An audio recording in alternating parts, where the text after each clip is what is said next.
I think I found the thing that is gonna help us all. I recently discovered a really great podcast that I think you're gonna love. It's called Sports Will Save Us All with Sasha Graham.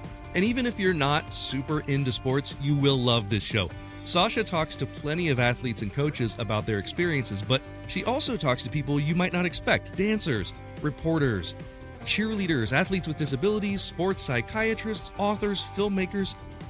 Every week, it's a new and fascinating conversation that I think you're really going to enjoy. I think a lot of people are looking for non-political, non-controversial content right now to help sort of protect their mental health, and this podcast is a great distraction from all of that.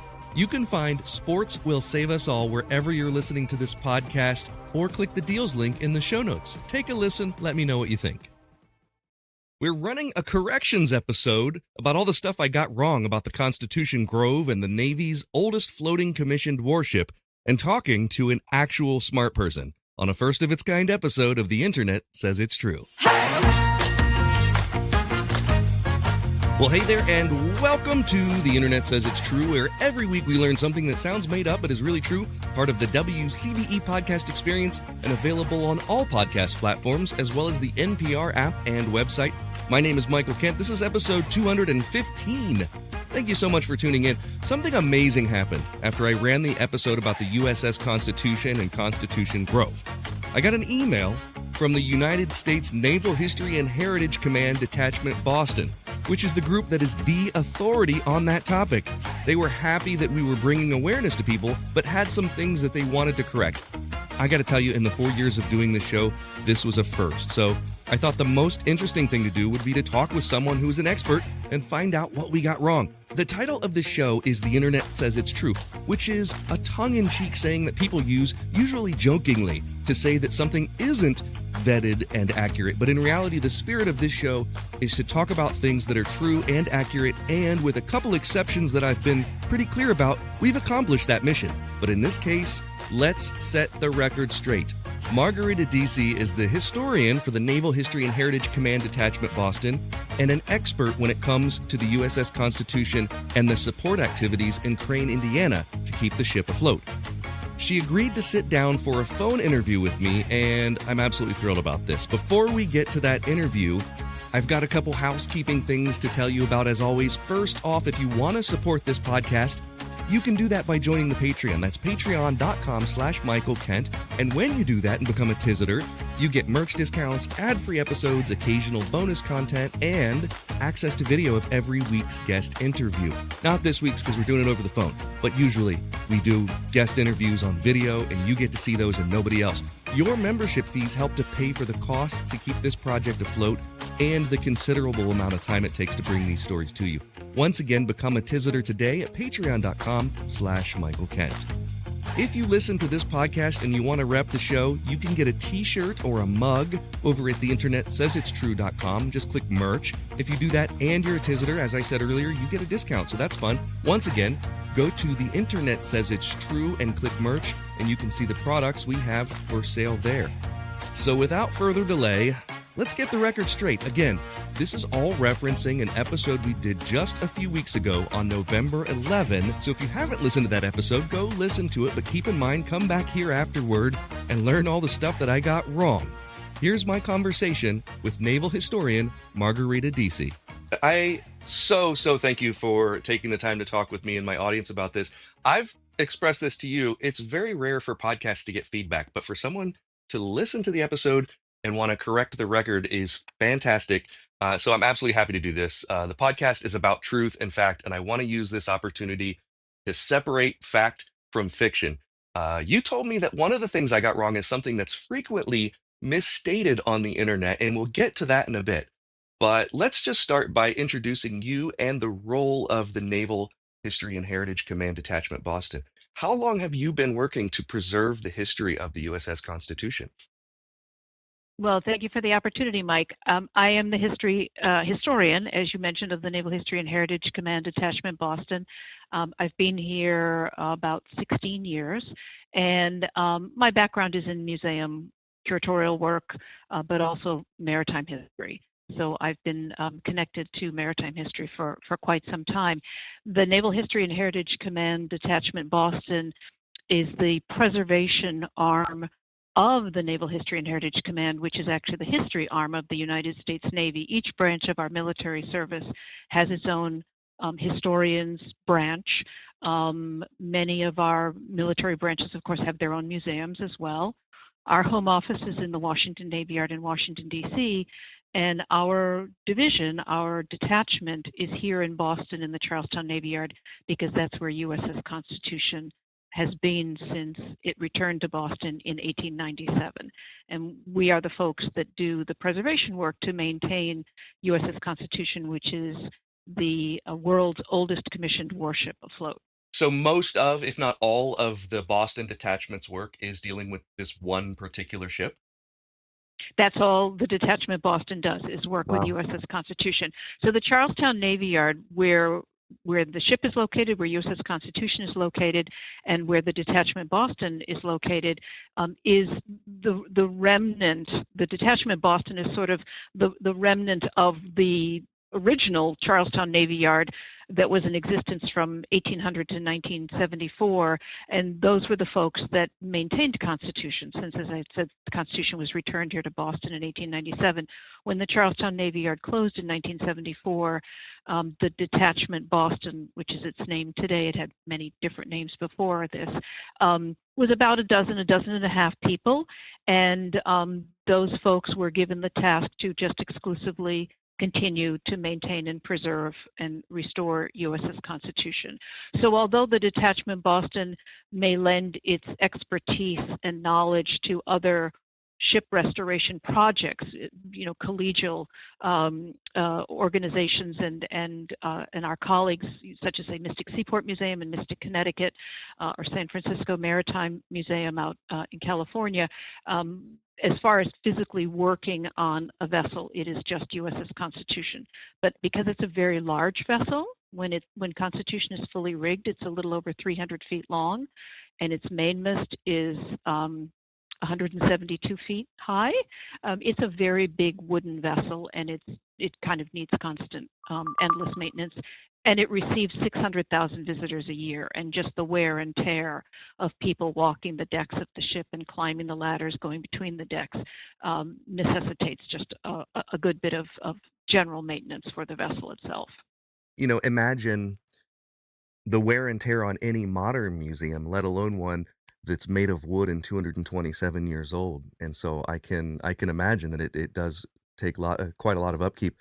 I posted a video about this whole story on TikTok, and in the first week, I think it had 500,000 views just within 1 week, and 800 some comments, and many of them were from people who had visited the ship in Boston, some from people who even claimed to have sailed on board. Why is it important for people to learn about the history of a 220-year-old naval vessel? It just turned 227, so don't deny it some of its years. Constitution became famous because of the War of 1812. Hmm. It was successful in 3 engagements, 3 battles against British warships. And in its first battle against HMS Guerriere in August of 1812, it earned its nickname Ironsides, Old Ironsides, because some of the British shot didn't actually even penetrate the thick oak sides of Constitution's hull. And the War of 1812 was a very unpopular war when it first began. It was an unpopular war here in the United States. And with the victories of the United States Navy, there were several early interesting victories by the United States Navy at the beginning of the War of 1812, that kind of turned the tide of sentiment about fighting the Royal Navy in the War of 1812. And when the war was over, in 1815, there was actually a call to preserve Old Ironsides, because it had become, as it was said, this is the National Intelligencer, which was a Washington, D.C. newspaper. Let us keep Old Ironsides at home. She has become a nation's ship and should be preserved in honorable pomp as a glorious monument of her own and our other naval victories. So this idea of having this physical touchstone, this object of honor and pomp and veneration that people can look to and reflect on the glories of that war, the War of 1812, and other naval victories was extremely important in the early decades of the United States Navy.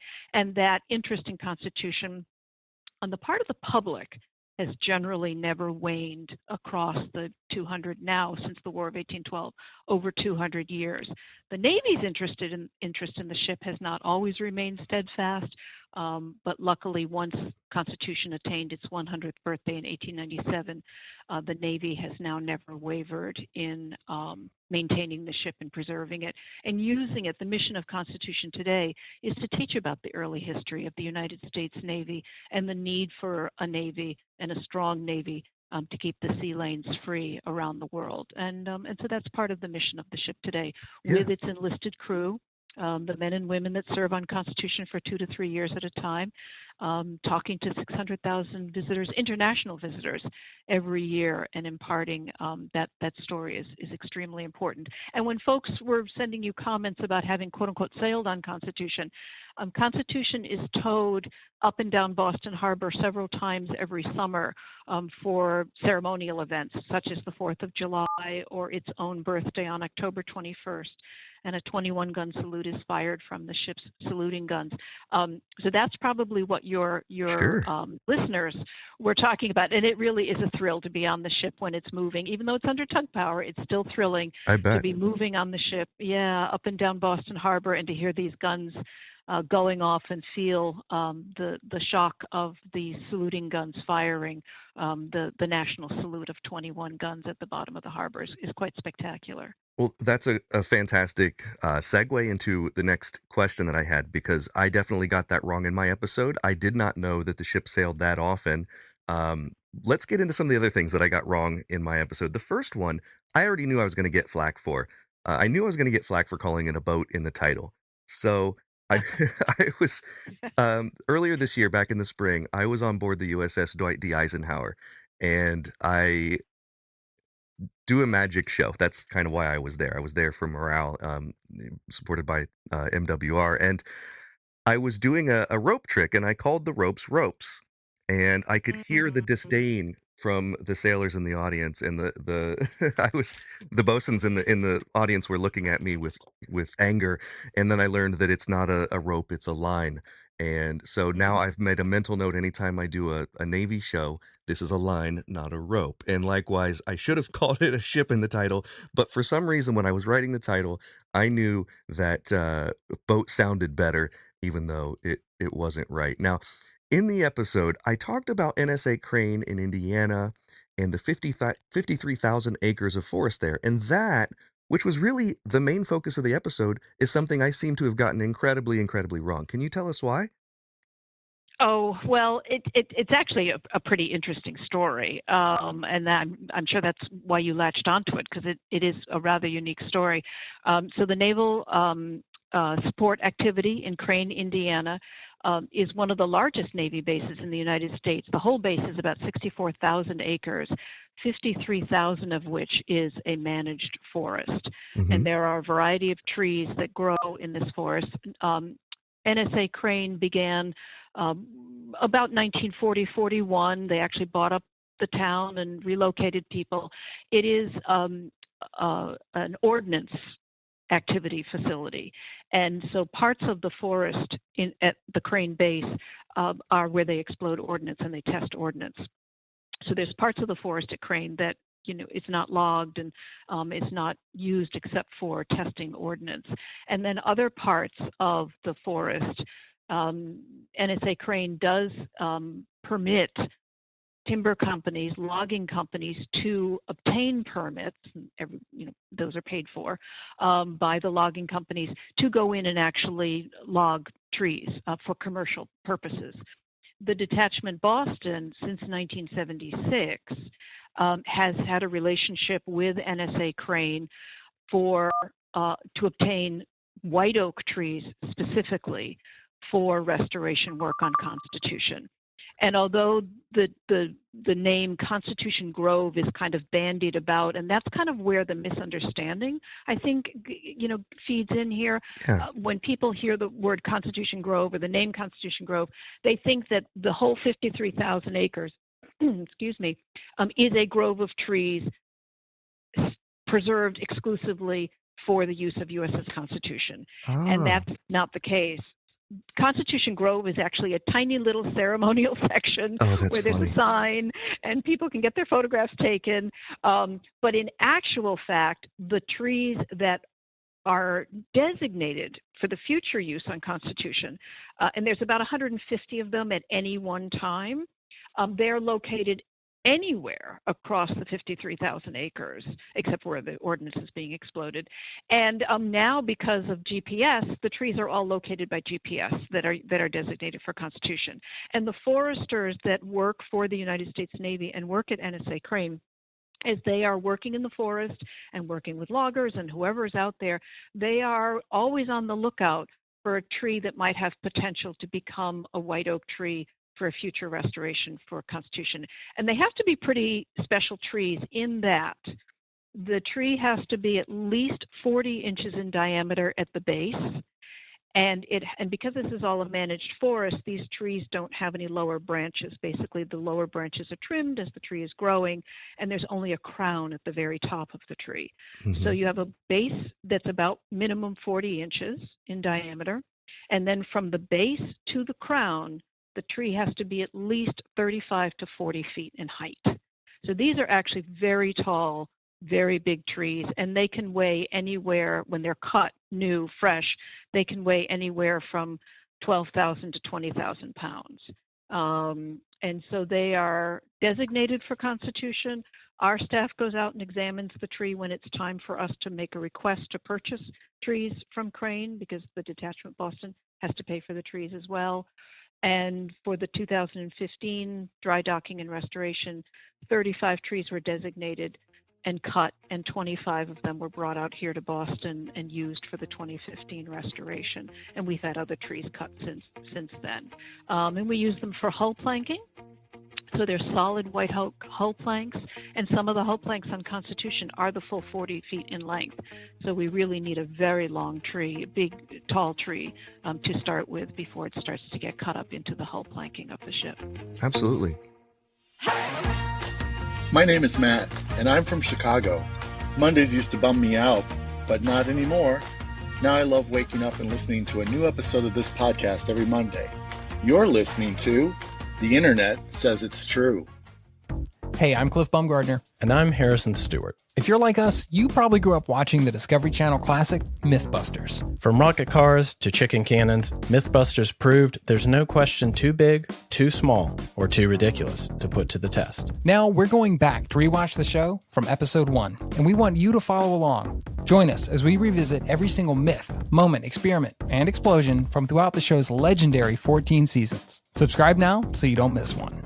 I'm John DeSando, host of Back Talk. This podcast is an extension of the long-running, award-winning movie review show, It's Movie Time. Back Talk features additional content and banter with guests about new movies. If you want more insight and information about what's playing now in theaters and online, find Back Talk at the WCBE Podcast Experience on WCBE.org. You'll be happy you did.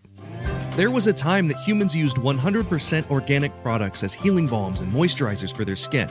Well, I've partnered with an awesome company that wants to get back to those times. Fatco sells organic and responsibly made tallow-based skincare products. For centuries, humans used tallow in skin moisturizers and healing balms, but unfortunately, the topical application of these fats seemed to stop around the same time that animal fats stopped being considered part of a healthy diet. A lot of modern skincare products do more harm than good by stripping your skin of its natural oils. Let's change that. You can try them out now at fatco.com and get 15% off your order by using my promo code INTERNET. Go to theinternetsaysitstrue.com/deals for the link. If you love listening to this podcast every week and you want to show your support, that would mean a great deal to me. You can do that by becoming a Patreon member. We've got members at all levels, whether you want to pledge $1 a month or $10 a month. Just think about the value that you receive from this show. And if you like the histories and the stories that you learn about or the jokes that you hear, and if you think that they're worth it, consider signing up. For that, you get every episode ad-free and a week early, access to bonuses like the unedited videos of the guest appearances, and 20% off all merchandise. You can sign up today at patreon.com/Michael Kent. That's patreon.com/Michael Kent. In this episode, we talked a little bit about how this isn't the idea of needing these trees that are large enough to use for a hull plank. It wasn't, at the time, it wasn't just an American problem in the early to mid 1800s. There were forests in other countries that were used solely for the purpose of maintaining ships. But at Crane, the Crane trees aren't just being used as forest reservation like some of these others. So there are forests that specifically are where the whole forest is being used for this, but not Crane. Is that correct? That is correct. And actually, for instance, Dean Forest in England, which was set aside in the early part of the 1800s and had oak trees purposely planted for future use, as you just said, for the wooden ships, the wooden walls, as they called it, of the Royal Navy. Dean Forest now is obviously, they don't need the wood for wooden ships in the Royal Navy any longer. So it's actually a beautiful forest preserve where there are trees that are well over 150 years old. So again, as this kind of ecological nature preserve, it's now being used and examined for all sorts of purposes with flora and fauna and tree species. But interestingly, HMS Victory, which is the world's oldest commissioned warship, it just doesn't happen to be afloat. Constitution is afloat. The HMS Victory is undergoing a massive restoration, and they did cut a couple of trees from the Dean Forest to be used in HMS Victory's many years long ongoing restoration, which is really quite nice to have historic trees being cut for this incredibly historic warship that sits in Portsmouth, dry docked in Portsmouth, England. Crane was not, remember Crane was, the NSA Crane was started in about 1940-41, and it didn't have any trees designated for U.S.S. Constitution until 35 years later in 1976. So Crane was established because of it's an ordnance facility, and only after the fact, decades afterwards, it was actually the commanding officer of the ship of Constitution in 1976, Commander Tyrone Martin, that kind of said, we really need to find a source of wood, long-term source of wood for Constitution, and that's when Crane was asked, and they definitely wanted to be part of the long-term preservation of Constitution. Yeah, I think most people are surprised because of the fact that, well, A, there's a Navy base so far from any shore, but B, that the wood for this ship is being sought so far from the coast. For instance, the Gulf Islands site down near Pensacola is one that was also designated to be kept for this type of wood. And now, was there ever wood for the Constitution taken from the Gulf Islands site? So the Gulf Islands National Seashore, I think is its official name, is run by the National Park Service, and it was established, what is now this National Park Service site, as you said, right there near Pensacola, Florida, was established under the John Quincy Adams presidency, so in the mid to late 1820s, and specifically the wood that was being preserved or reserved for the United States Navy was live oak. And live oak and white oak are two very different types of wood. White oak, I'm sure most of your listeners are very, very familiar with. It grows in many, many parts of the United States. It is a long, straight grain. It can be steamed and bent into different shapes, and it is quite rot resistant. We obviously make furniture and flooring in our houses out of it. Live oak is only found in the southeastern and Gulf states of the United States. So basically starting in southern Virginia, about where Colonial Williamsburg is, going all the way down through the Carolinas, Georgia, Florida, Alabama, Louisiana, and then into the central part of Texas. 99.9% of all the live oak in the world is found in that part of the United States. And live oak is technically not actually an oak. It's actually more related to the beech family, but it has a slightly curly grain to it. It is very dense, and it is very, very rot resistant, especially when it's around water. And so the internal framing structure of the early United States naval vessels, like U.S.S. Constitution, were made with live oak. The problem with live oak, though, is it doesn't have a lot of other uses. You can't really make furniture out of it. It really isn't used in house construction or things like that. Mm-hmm. So in the early 1800s, a lot of landowners in the American South were clear cutting the live oak because they wanted to, of course, plant crops that were much more productive, such as cotton. And so whole stands of live oak forests were being decimated, and the Navy was losing out. And so that's when John Quincy Adams and his administration in the 1820s established what we now know as the Gulf Islands National Seashore. But even starting in the late 1790s and the very early 1800s, the federal government actually bought a couple of islands off the coast of Georgia.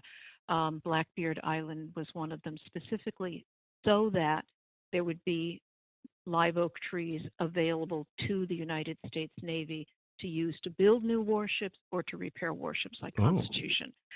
Now, I don't know specifically if any of the wood from what we now know as the Gulf Island Seashore, National Seashore live oak was cut for Constitution, but what I do know is in the 1927 restoration of Constitution, what's now the Pensacola Naval Air Station began its life in the 1820s, mid-1820s, as the Pensacola Navy Yard.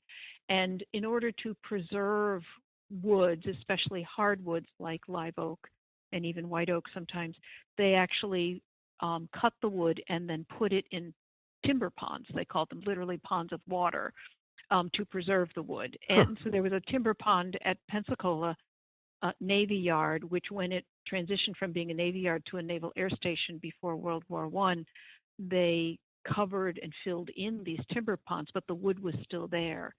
So in 1927, the timber ponds at Pensacola were dug up again, and all the wood was removed, and it was largely live oak, cut in the 1850s, cut about 1855, and it was still in excellent condition, and it was put on railroad cars and shipped all the way up here to Boston and used in Constitution's massive restoration from 1927 to 31.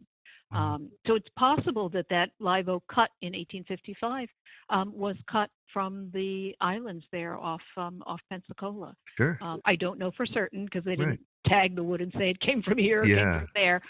But if it was being cut and stored at Pensacola in 1855, it was obviously cut in the Pensacola area. So it's very possible it was cut from what's now the Gulf Island seashore.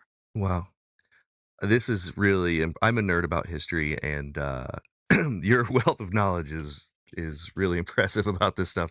I'm curious though, if the live oak is so resilient and so strong and dense, why did Humphreys decide to layer in white oak with live oak?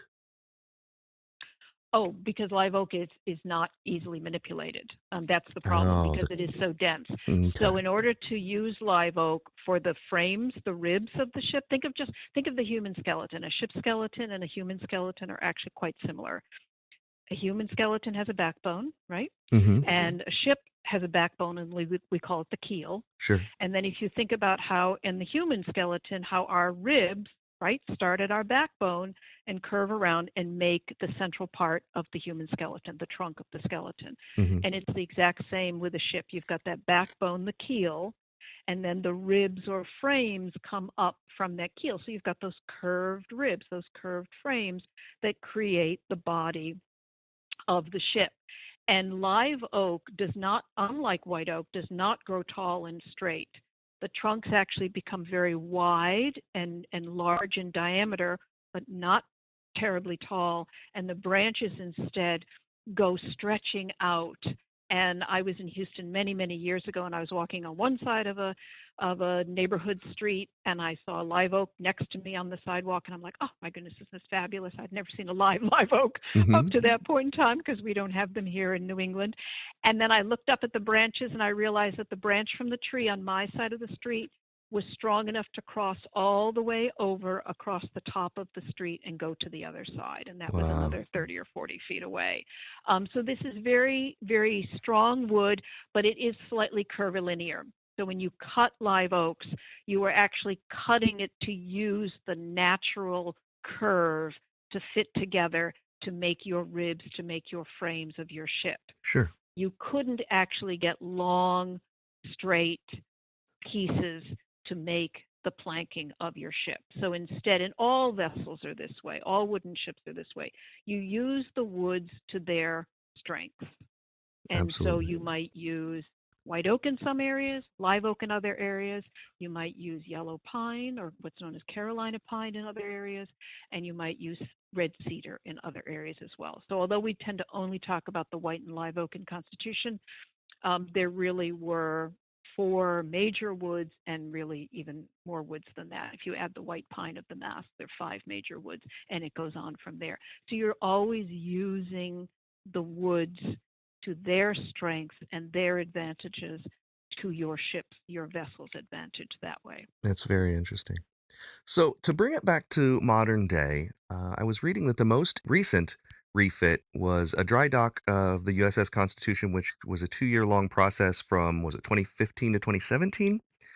Who Right. decides when it's time for a refit or a repair, and how often does this have to happen? Well, there's constant work. I mean, right now there are deck planks that are being replaced. There are the coamings, as they're called, the frames around hatches that are being replaced right now. I mean, the ship is completely made of wood, and it's been pouring rain here today. We've been needing rain, so we're not disappointed that it's raining. But we get snow and the acid rain of the pollution here in Boston, and I mean, the wood is constantly being exposed to the elements and being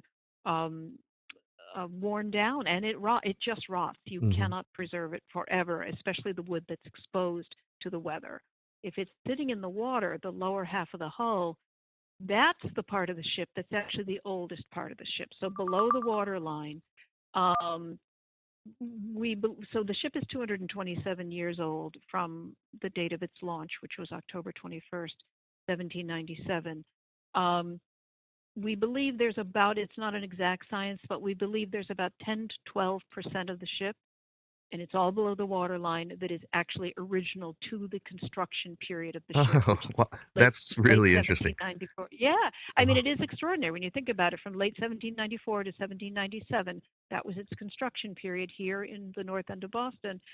And it's the keel. We were just talking about the keel, the backbone, those frames that come up out of the keel, and the planking, the white oak planking on the outside of the hull. And so that's the below the waterline material, and it's about 10 to 12% of the ship. Wow. And that's in very, very good shape because it's always wet, and it's also covered in 3,200 sheets of copper to protect it so that worms don't eat the ship out from underneath us like termites would do. Sure. So there's work above the waterline being done on a continual basis. But as far as the big restorations and the periods when the ship is actually dry docked, generally the ship isn't dry docked except about every 15 to 20 years. So you were right. The ship was relatively recently dry docked from 2015 to 2017. Prior to that, the last time it had been dry docked was 1992 to 1995. So it had been quite some time, and then prior to that, it had been 1974. So it's about roughly every 20 years or so, unless sadly something happens, and then the ship has to be dry docked right away. There's a dry dock right in front of our building.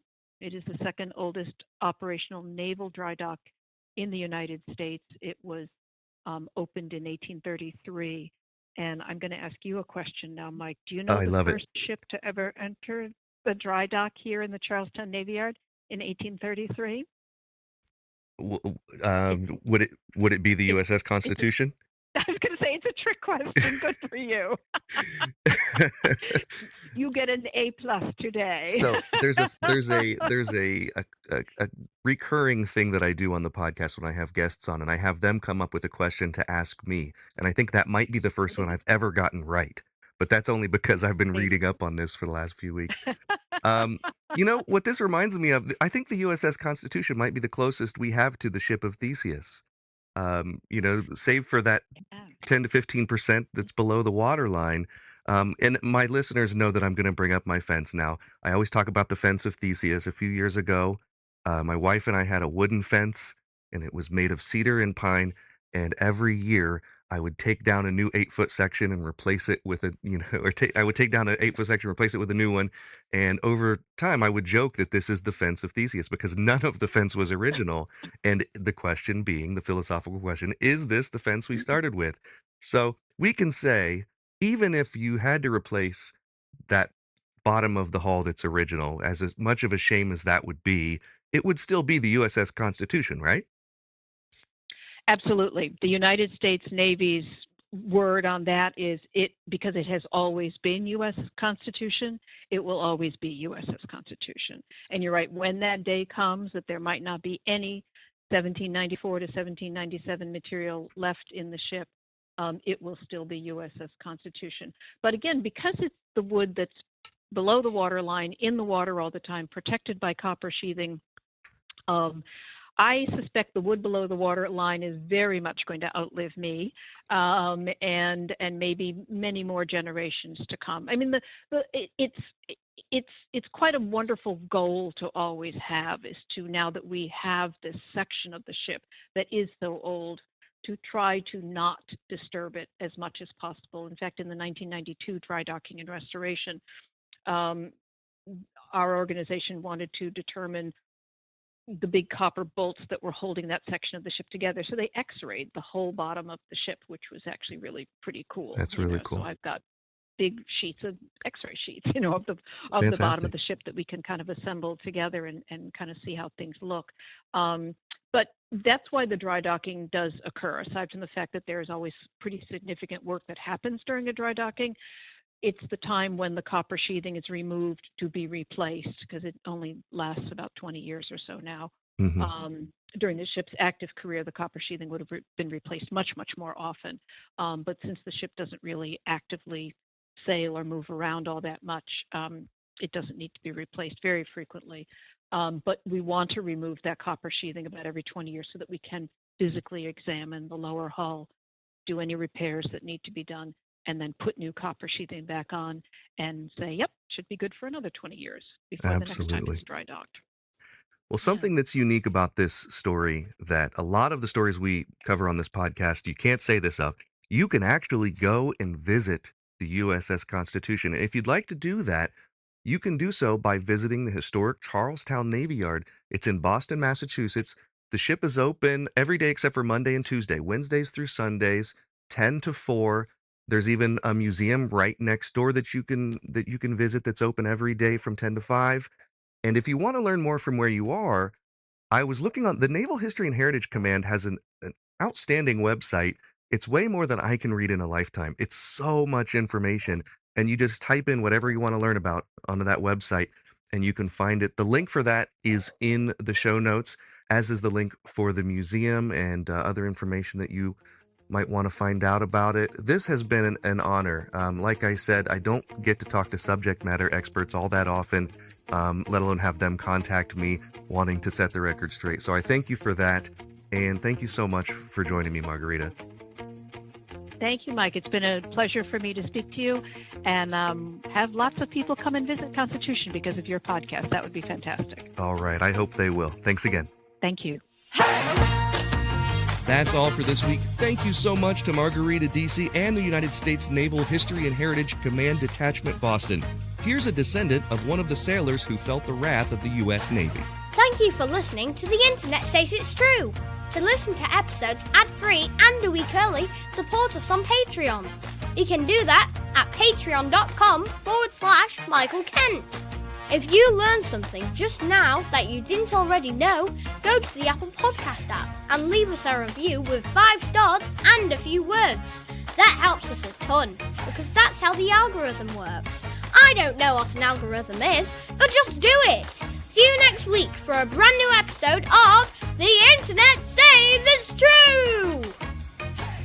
The Internet Says It's True would like to thank the Patreon subscribers whose monthly contributions help to make this show possible. Sean Brown, Joshua Endress, Dallas Ray, Bryce Swanson, Eugene Anderson, Jim and Joanne Martin, Mitch and Andrew Joseph Kemplin, and the show's official emperor, Kick Track. The show is written and produced by me, Michael Kent. The theme song is by Finite Music Forge, and all audio clips in this episode are used for education and commentary and used under Fair Use Title 17 U.S.S. Section 107. You can listen to past episodes by searching for The Internet Says It's True wherever you get your podcasts, and you can see bonus content at patreon.com/Michael Kent.